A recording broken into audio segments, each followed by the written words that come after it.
Good day, everyone, and welcome to the Meg Show. Today, we are going to be talking about Moon Studios' game No Rest for the Wicked, the console releases of that game, and the new controversy that has come to light.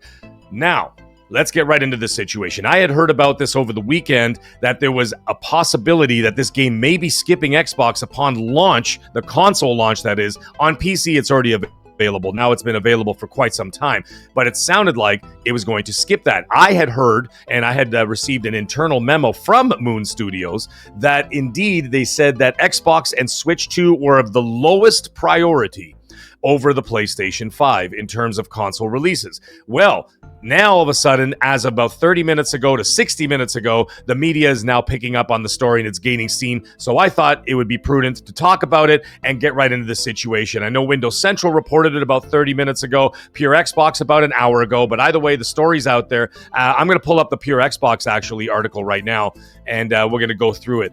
It says right here, No Rest for the Wicked may skip Xbox for the time being due to, quote, current market conditions.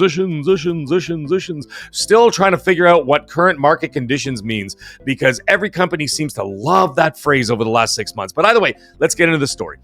Thomas Mahler here tweets, "There's nothing to officially confirm yet. We want to support consoles, and just looking at the numbers, PS5 makes the most sense at the moment. Ultimately, we'll ship on all platforms, but likely not at the same time." Now we have a couple of responses to that. One by Alan Wake 198. He says, "It's simply not good enough as far as I'm concerned. I won't be supporting any studio that skips Xbox to prioritize PS5 or Switch.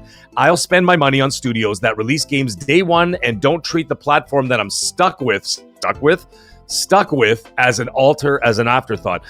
Stuck with seems like a bit of a harsh term. I mean, there's so many ways to access our media, right? I mean, it's just to say stuck with, it seems a little bit much. Anyways, Thomas Mahler says here, entitlement much? It costs a ton of resources to make a full console port. As I said, ultimately, we'll be on all platforms, but that'll take some time. Moon is about quality above all, so if we do something, we want to take the time to do it right. He also says down here, by the way, given current market conditions, once again, this word, market conditions, we might only release on PlayStation 5 and potentially Switch 2 for the time being. We'll have to discuss things with Microsoft to see what makes sense for Xbox. This seems a little bit odd to me, as they have quite a successful history with the Microsoft, with the two Ori games that came out to great success on that console, in that ecosystem. So I find it a little strange. However, they're dealing with dollars, cents, and metrics, and they're probably looking at it and saying, in their eyes, they're saying this is just not worth the extra money and time to do that right away, where they could put, let's say, a smaller team to be able to push out an Xbox port later on down the road without utilizing too much of their resources to do so in order to try and get it out at launch. So they are going to prioritize the PS5, and it says the Switch 2. Now, I did say earlier, there was a memo out there that was saying that Xbox and Switch 2 are of the lowest priority, but the fact that he mentioned Switch 2 above Xbox, starting to sound like it's going to be coming out for the PlayStation 5 and the Switch 2 first. Now, again, there's a couple things I know some people are going to bring up. Some people are going to bring up the Series S. I can tell you it's got nothing to do with the Series S. I think it has everything to do with the player base and the numbers, and they're just saying maybe this is just not worth it. Maybe it was even the sales were not. They didn't think they were going to meet their expectations.